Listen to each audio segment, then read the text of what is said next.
sampai kemudian dilimpahkan dan lain sebagainya sampai vonis sampai Mahkamah Agung. Itulah proses hukum. Iya, sekarang kan tengah diproses. Ya, sebentar dulu. Apa dasar Anda? Anda bukan orang hukum, nggak usah Anda motong. potong saya. Sekarang saya bukan orang hukum ini, ngapain saya juga potong sedikit ngomong? Anda gelisah gitu loh.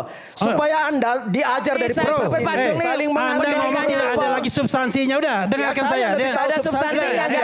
Anda nggak punya substansi. Payung ini nggak ada apa-apanya, 0,0. Anda ini nggak punya substansi. Udah, sini saya. Dengarkan saya. Dengarkan saya dulu. Saya mau dengarkan saya ngomong. supaya saling menghargai. Oke, cukup Bang David. Dengarkan saya ngomong. Kita dengarkan Dengarkan saya ngomong. Bro. Oke. Dengarkan saya ngomong. Penting saling menghargai. Dengarkan saya ngomong. Ya, Terima kasih, Bang tadi David. saya ngomong Anda Iya. potong. Ya udah, saya mau Enaknya jelaskan digituin. kepada Saya mau Anda ajar apa itu Anda. proses hukum. Baik. Saya mau Hai. ajar Bang Anda, David enak udah. Dengarkan saya ngomong. Bang David sudah. Terima kasih Iya. atas. Jangan Mbak Aya. Oke, Ini- kita tunggu ini kita. kan Mbak Aya, saya Kita ini dengar anak pengamat jelek jelek. banget Kita anak dengar yang nggak punya tanggapannya. nggak Oke, baik. punya poin, cuma mau ganggu Silakan, saja. Mbak. Apa Ya, yang saya Anda mau mau? nggak etis. Eh. Ketika Baik, saya sudah, ngomong Bang Anda David. potong-potong. Begitu Baik. saya potong Anda teriak. Baik, tidak ada. Itu poin pentingnya, Bro. Hei, Terima kasih. Apa? Apa? Sudah, Lu sudah. mau apa? Saya ke Bang Refli menanggapi tadi diskusi antara Bang Rifai dan juga Pak Ugro. Silakan Bang Refli. ya begini ya. Kita ini memang melihat satu fenomena, tentu bisa dari sudut yang berbeda. Tapi yang paling penting clear dulu. Jadi posisi kita itu clear. Saya paham yang dimaksud dengan Pak Ugro, paham juga yang dimaksud dengan Rifai ya. Jadi begini, memang yang namanya tindak pidana ini pasti individual responsibility. Pasti masing-masing kan begitu. Cuma permasalahannya adalah kekeliruan yang fatal bagi penyelidik dan penyidik adalah dia membundelkan dalam satu nomor LP. Kan begitu. Dari sisi administrasi ini yang kemudian dipermasalahkan. Jadi ketika kemudian ada satu bagian harus digugurkan karena sudah restoratif justice, maka Pak Ugro mengatakan itu menggugurkan semuanya. Walaupun Mas Roy tidak minta restoratif justice, tapi kasusnya itu sudah gugur. Dan itu bukan hanya saya yang ngomong. Itu ada Termul juga yang ngomong, yang gelarnya banyak gitu, kan begitu. Dengan dikeluarkannya dikeluarkannya SP3 itu, udah nggak bisa lagi Mas Roy dibawa ke persidangan, sudah gugur kasusnya. Nah, ini bukan berarti kemudian membuat individual responsibility itu tidak bisa kelihatan. Bisa, Mas Roy mungkin melakukan ini, melakukan itu dan lain sebagainya. Tetapi kesalahan administratif itu tidak bisa direstorasi lagi. Sebagai contoh misalnya dalam pemanggilan, semuanya disamakan. Lokus dan tempus deliktinya itu 25 Maret 2025. 26 Maret 2025. Kemudian pada panggilan kedua 22 Januari 2025. Dan itu semua baik Dr. Tifa, Mas Roy, plus Rismon juga nggak ada di situ.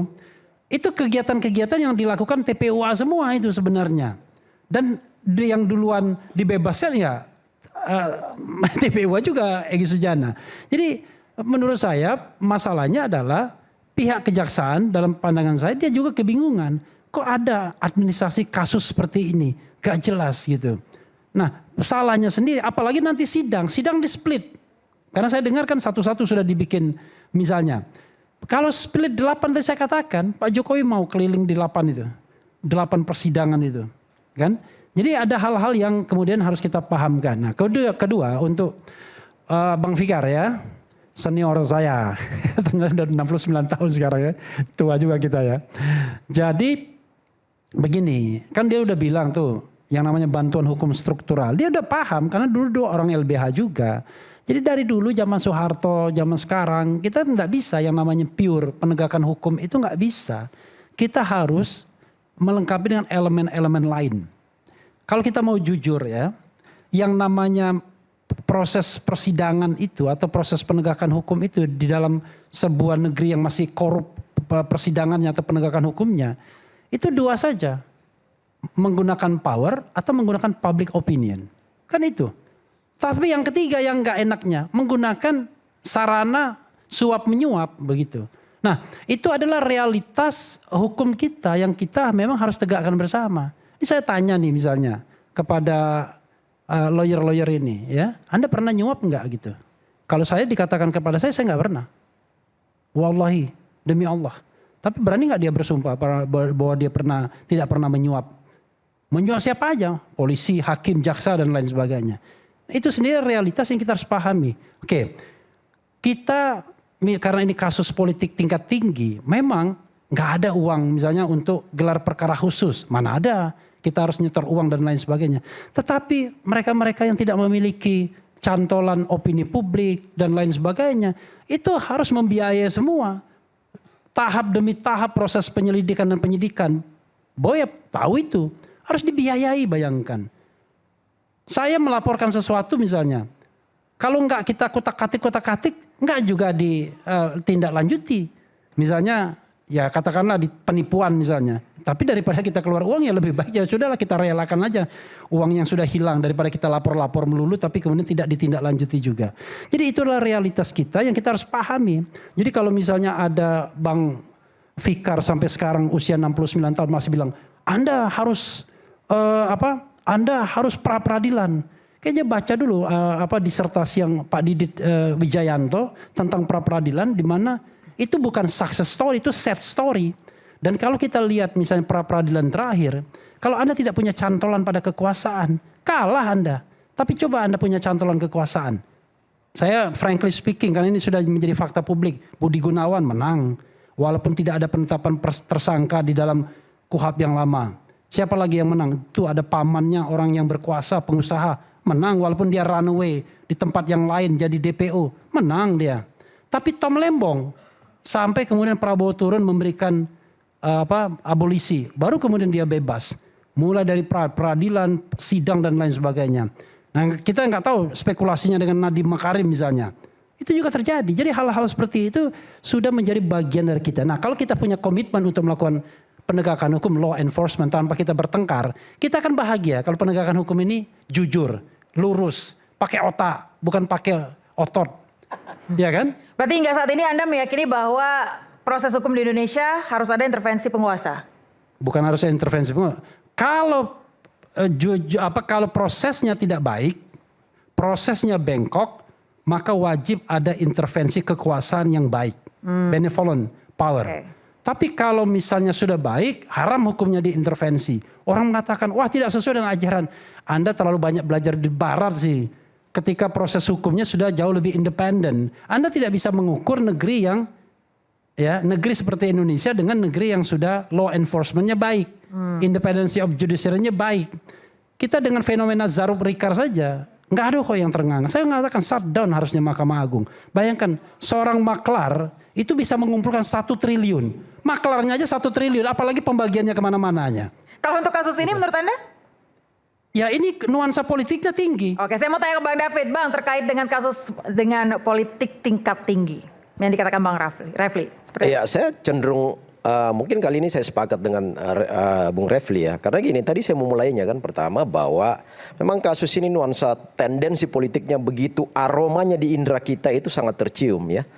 Kita yang biasa hidup dalam pusaran-pusaran dinamika politik itu kental sekali nuansa itu ya. Kenapa berlarut-larut apa segala macam. Karena saya pikir ya, saya nggak tabu mengatakan Pak Jokowi sudah pernah mengatakan bahwa ada orang besar di balik ini. Kenapa ya kasus ini berlarut-larut. Itu hanya mau kembali menegaskan dan mengaminkan apa yang sinyalemen yang disampaikan Bung Refli. Nah yang saya mau bilang begini. Kalau ini saya harus potong ini. Ya, tunggu dulu. Jadi jangan sampai mengaminkan tetapi dibelokin. Ini kan mengaminkan tapi dibelokin. Bahwa ini bernuansa politik ada, oke. Yang saya mau bilang begini, kita kan sepakat bahwa negara kita ini Rechtsstaat ya, negara hukum ya, pedoman kita itu dalam ketika terjadi konflik opini, berbeda persepsi ya, apalagi memang ini adalah kasus hukum. Ada adium atau anekdot hukum yang kita sering dengar bahwa ketika ada 10 orang hukum bertemu maka 11 opininya. Artinya itu tadi kita lihat ya, dari semua orang-orang di sini orang yang katam hukum semua lah saya katakan itu opini sangat banget berbeda. Maka disitulah signifikannya pengadilan itu penting. Jadi kenapa kita membangun sebuah opini, oh ini sudah harus kasusnya dihentikan apa segala macam, sementara proses itu sedang berlangsung. Biarkan hukum itu mengambil prosesnya untuk kita memastikan bahwa apakah opini teman-teman di sebelah sana, opini teman-teman di sebelah sini itu mana yang diakui oleh hukum. Ya, karena hukum itu bukan soal benar salah. Tetapi hukum itu adalah yang dibenarkan atau yang disalahkan. Itu poin pentingnya di dalam hukum. Kebenaran mutlak itu ada di ilahi. Tetapi kita yang membangun persepsi-persepsi satu pasal saja kita bisa multi interpretasi terhadap satu pasal hukum. Jadi maklum, saya memaklumi aja. Kalau misalnya teman-teman kita beda pendapat ini malam boleh-boleh saja. Makanya di situ signifikannya hukum harus berproses sampai pada menunggu. Ini kan kita semua menunggu. Ya kita juga nggak mengingkari mau stop, monggo. Tapi bukan kita yang memaksakan untuk itu terjadi stop. Ya, biarkan. Kalau misalnya itu P21, apa yang Anda takutkan? Karena Anda kan meyakini juga, ya. Timnya Roy meyakini bahwa benar. Monggo kita buktikan di pengadilan. Itu poin pentingnya. Karena apa? Semua generasi bangsa, adik-adik saya mahasiswa di seragam jaket mahasiswa malam ini yang hadir itu, kita harus memberikan pendidikan yang benar bahwa negara ini negara hukum, dibangun atas landasan hukum. Kita bisa beda persepsi, bisa beda interpretasi, tapi hukumlah yang harus kita hormati ketika bunyi palu itu bunyi. Nah, itu pentingnya kita memberikan pendidikan. Dari kita malam ini anggaplah mengarah ke sedikit-sedikit agak keras opini kita, wajar. Tetapi biarkan hukum berproses. Jangan kita membangun satu masyarakat yang namanya law disobedience, pembangkangan hukum, civil disobedience, pembangkangan sipil. Negara gagal adalah negara yang tidak mempercayai proses dan aparatur. Yang membangkang itu yang mana? Dan saya tidak mau adik-adik mahasiswa generasi bangsa ini dididik dengan udah cukup itu. Ya ini gara-gara termulai nih. Ini yang ilmu lagi, membuat ya. pemahaman kalian saya bicara tidak ilmunya. mempercayai hukum. Gini. Hukum di bangsa ini. Ini membelokkan ini. Udah cukup tuh. Teman-teman Udah, melihat udah proses cukup, ini udah. pentingnya adalah. Itu udah kampanye itu. Ambil poin pentingnya. Tadi Udah. Bung Refli kan Apa ini? sudah, Udah tadi Bung jelas Refli nih. ngomong, Ya. saya diam manis, duduk manis mendengar. Kalau kita merasa Kasih kesempatan terdidik, sedikit lagi. nggak Ya, ujungnya itu udah nggak ada kepanjangan lagi. ini nggak ada Ketika orang isinya kok berbicara. ngapain. Udah nggak ada Kalau lagi. misalnya tadi mengatakan Bang Boy baru semester 1, sementara kita ngomong Anda mempotong-potong.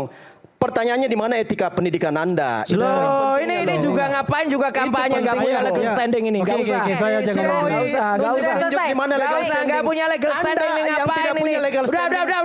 Pertanyakan udah ijazah ngomong seorang burung mantan malah provokasi presiden. nih. Anda nggak punya legal Ini standing. provokasi, nggak punya legal standing nih. Terima kasih, Freddy. Relawan tuh Freddy. bubarin aja Saya- relawan tuh, saya ngapain minta relawan maaf. relawan Kita segala itu. membangun persepsi kita masing-masing. Relawan tuh bikin rusak Hukum nanti negara. yang menentukan yang mana persepsi Ngapain yang ada benar. relawan-relawan Baik, nggak terima jelas kasih. gini nih. Baik, terima kasih Pak Ini David. apa ini nggak jelas Terima ya kasih. relawan ini nggak Iya, jelas iya. ini. Ini Oke. sudah. Bahwa Anda Terima kasih. sudah memberikan Gini, pendidikan saya hukum minta yang benar, time Prof. sedikit. Baik, terima kasih Ya. Bang David. Oke, silakan. Gini, kadang-kadang kita itu sudah selesai ngomongnya, tapi kampanye terus menerus kan nggak ada lagi isinya. Isinya tuh sedikit aja. Jadi gini, ya. Kadang-kadang kita ini aneh, serahkan pada hukum. Kok hukum kok disempitkan kepada persidangan sih?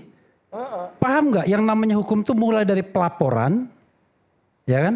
Kemudian diadministrasikan, penyelidikan, penyidikan, sampai kemudian dilimpahkan dan lain sebagainya sampai vonis sampai Mahkamah Agung. Itulah proses hukum. Iya, sekarang kan tengah diproses. Ya, sebentar dulu. Apa dasar Anda? Ntar Anda bukan orang hukum, nggak usah Tadi Anda motong. potong saya. Sekarang Ini saya bukan mau orang tes. hukum ini, Begitu ngapain saya juga potong ngomong? sedikit, Anda Bersama. gelisah gitu loh. Supaya Anda diajar dari Bisa, proses. Pak Jung nih. Saling Anda menghargai. ngomong tidak ada lagi substansinya, udah dengarkan saya saya. lebih tahu Ada substansinya, nggak ada. Anda nggak punya Saya tahu substansi. substansi. Payung ini Anda nggak nggak ada punya- apa-apanya, nol koma Saya nol. semua. Hei, Nol anak besar ini ini, nggak punya nol substansi. besar Udah, ini sini ngomongnya. saya. Kita semua Dengarkan punya saya. hukum kok. Dengarkan saya dulu. Saya mau Dengarkan mengajak saya Anda ngomong. supaya saling menghargai. Cukup Bang David. Dengarkan saya ngomong. Kita dengarkan Makanya Dengarkan saya ngomong. menghargai, bro. Oke. Dengarkan saya ngomong. Penting Oke, saling silakan. menghargai. Dengarkan saya ngomong. Ya, Terima kasih, Pak tadi David. saya ngomong Anda Iya. potong. Ya udah, saya mau Enaknya jelaskan digituin. kepada Saya mau Anda ajar apa itu Anda. proses hukum. Baik. Saya mau Hai. ajar Bang Anda, David enak udah. dengarkan saya ngomong. Bang David, Bang David sudah. Terima kasih Iya. atas. Jangan bahaya. Oke, Ini- kita tunggu ini kita. jangan bahaya. Saya Kita ini dengar ngomong pendapat jelek Bang. banget. Ini pakai anak headset. ini Kita nggak dengar punya tanggapannya. nggak Oke, baik. punya poin, cuma mau ganggu Silakan, saja. Mbak. Apa Ya, yang saya Anda mau- Anda nggak etis. Eh, Ketika baik, saya sudah, ngomong Pak Anda David. potong-potong. Begitu Baik. saya potong Anda teriak. Baik, tidak ada. Itu poin pentingnya, bro. Hei, Terima kasih. Apa? Apa? Apa? Sudah, Lu sudah. mau apa? Iya, pemirsa kita akan jeda sejenak. Lu mau apa?